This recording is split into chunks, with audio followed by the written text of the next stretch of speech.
আফগানিস্তান ২০২১ সালে যখন তালেবানদের দখলে যায় তখন আবারও সেই ২০ বছর আগের ভয়াবহ জীবনের হাতছানি দিচ্ছিল দেশটির সাধারণ মানুষকে। বিশেষ করে নারী শিক্ষা ও মানবাধিকারে তালেবান শাসন নিয়েছিল নানা প্রশ্ন। তবে মাত্র ২.৫ বছরে অর্থনীতিতে ব্যাপক সাফল্য দেখিয়েছে দেশটি। ক্ষমতা দখলের ১ বছরের মধ্যেই মূল্যস্ফীতি অর্ধেকে নেমে আসে।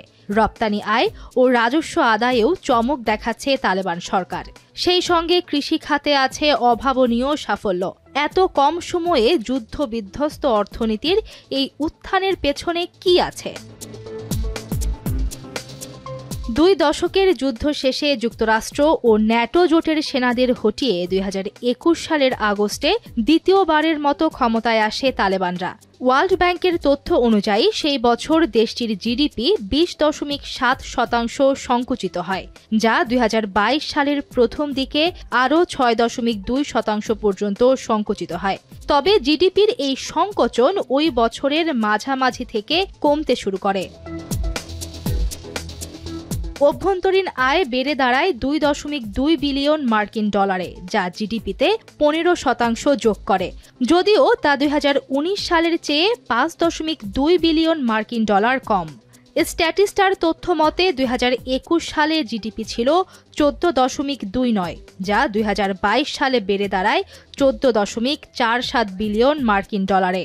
২০২২ সালের জুন মাসে মূল্যস্ফীতি যেখানে ১৮.৩% ছিল, নভেম্বর হতেই তা নেমে আসে ৯.১%। তালেবান ক্ষমতায় আসার পর রপ্তানি আয় ছিল $৮০০ মিলিয়ন। ২ বছরেই তা বেড়ে দাঁড়ায় $১.৭ মিলিয়ন। ২০২২ সালের ২২ মার্চ থেকে ২১ ডিসেম্বর পর্যন্ত রাজস্ব আদায় করে $১৫৪ কোটি। ক্ষমতা দখলের পর আফগানিস্তানের অর্থনীতি বলতে তেমন কিছুই ছিল না। অনেকটা শূন্য কোষাগার নিয়েই শুরু হয় এই সরকারের যাত্রা। কারণ তালেবানরা কাবুলে পৌঁছার আগেই দেশটির তৎকালীন প্রেসিডেন্ট বিপুল পরিমাণ নগদ অর্থ নিয়ে পালিয়ে যান তাজিকিস্তানে। অন্যদিকে মার্কিন ফেডারেল রিজার্ভে থাকা প্রায় $১০ বিলিয়ন আটকে রাখা হয়, ধস নামে ত্রাণ ও আন্তর্জাতিক সাহায্য নির্ভর অর্থনৈতিক কার্যক্রমেও। দেশটির ভেঙে পড়া অর্থনীতিকে গড়ে তুলতে তালেবানরা গ্রহণ করে এমন সব অপ্রচলিত অর্থনৈতিক নীতি যা অন্যান্য দরিদ্র দেশগুলোর সরকারের পক্ষে গ্রহণ করা অনেকটা অসম্ভব। কঠোর হাতে দুর্নীতির লাগাম টেনে ধরতে সক্ষম হয়েছে তালেবান সরকার। ২০২৩ সালের তৃতীয় প্রান্তিকে বিশ্বের যেসব দেশের মুদ্রা সবচেয়ে ভালো করেছে তাদের মধ্যে শীর্ষে রয়েছে আফগানিস্তানের মুদ্রা আফগানি। অর্থনীতিকে জাগিয়ে তুলতে তাদের প্রথম পদক্ষেপই ছিল স্থানীয় লেনদেনে ডলার ও পাকিস্তানি রুপির ব্যবহার বন্ধ। পাশাপাশি দেশ থেকে বাইরে ডলার নিয়ে যাওয়ার উপরও কড়াকড়ি আরোপ করে তালেবান সরকার। এছাড়াও অনলাইন ভিত্তিক ব্যবসা বাণিজ্য অবৈধ ঘোষণা করে তারা। প্রবাসীদের আয় বৃদ্ধির জন্য নেয় নানা উদ্যোগ। পাকিস্তান ও আফগানিস্তানের তথাকথিত ডুরান্ড লাইন নামে অরক্ষিত সীমান্তের সুযোগ নিয়ে পাকিস্তান থেকে দেশটিতে ব্যাপক হারে ডলার পাচার হয়।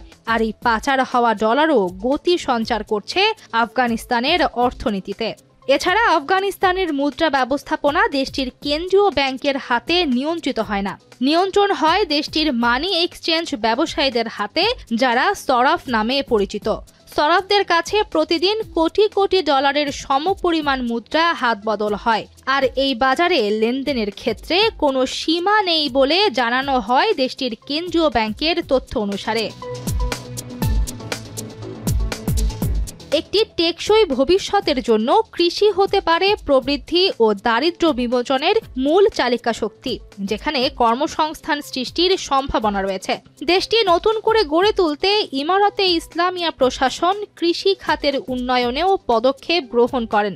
এর মধ্যে অন্যতম হচ্ছে আফিম সহ সকল মাদকদ্রব্য চাষের ওপর নিষেধাজ্ঞা আরোপ করা।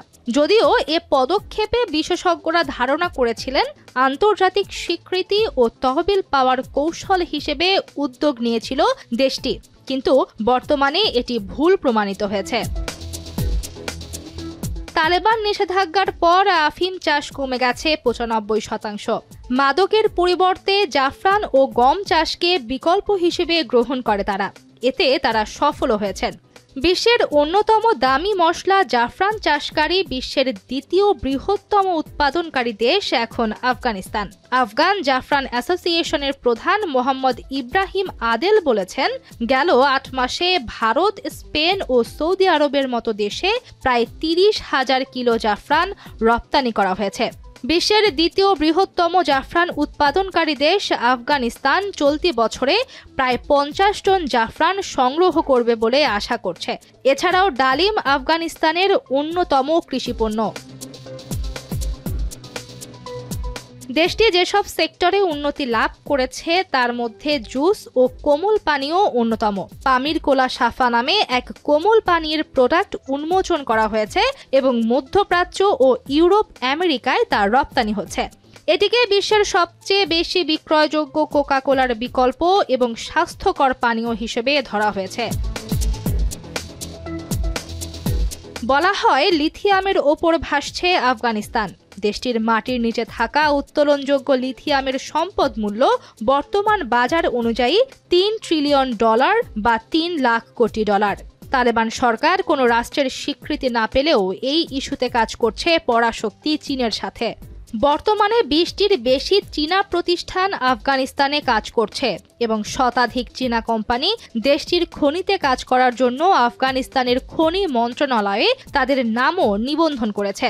তালেবানরাও তাদের অর্থনৈতিক সংকট দূর করতে চীনা প্রকল্পগুলোকে কার্যকর একটি সুযোগ হিসেবে দেখছে। বিপুল আয়তনের জমিতে সেচ ব্যবস্থা নিশ্চিত করতে নিজস্ব প্রযুক্তি এবং অর্থায়নে ১০৮ মিটার প্রস্থ ও ২৮৫ কিলোমিটার দৈর্ঘ্যের কুশটেপা খাল তৈরি করছে তালেবান সরকার। এতে প্রায় ৬ লাখ হেক্টর জমিতে সারা বছর স্থায়ী সেচের ব্যবস্থা হবে। যদিও এই প্রকল্পের ফলাফল নিয়ে সংশয় রয়েছে বিশেষজ্ঞ মহলে। অর্থনীতিকে এগিয়ে নেয়ার অভাবনীয় এই সব পদক্ষেপের সাফল্যের ফলে ২০২৩ সালে আফগান অর্থনীতি সংকোচনের ধারা থেকে বেরিয়ে এসেছে বলে পূর্বাভাস দেয় বিশ্বব্যাংক। ২০২৫ সাল পর্যন্ত দেশটিতে ২ থেকে ৩% হারে অর্থনৈতিক প্রবৃদ্ধি হতে পারে বলেও জানায় বিশ্বব্যাংক। তবে ইউএনডিপির পরিচালক কান্নি উইগনারাজার মতে বেসরকারি খাতে মূলধনের অভাব, ক্ষুদ্র ঋণ কর্মসূচিতে নগদ অর্থ প্রবাহিত না হওয়া প্রবৃদ্ধি ত্বরান্বিত করার জন্য প্রয়োজনীয় স্তর বা স্কেলে নেই। তবে বিশ্বব্যাংক মনে করে আফগানিস্তানের দীর্ঘমেয়াদী প্রবৃদ্ধির এই সম্ভাবনার পুঁজিই হল আন্তর্জাতিক সহায়তা, ভোগচালিত প্রবৃদ্ধি, বেসরকারি খাত নেতৃত্বাধীন অর্থনীতি।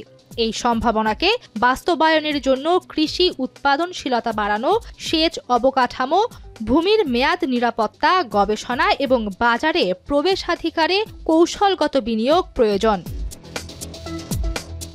সামিরা মাসটুহা, এখন।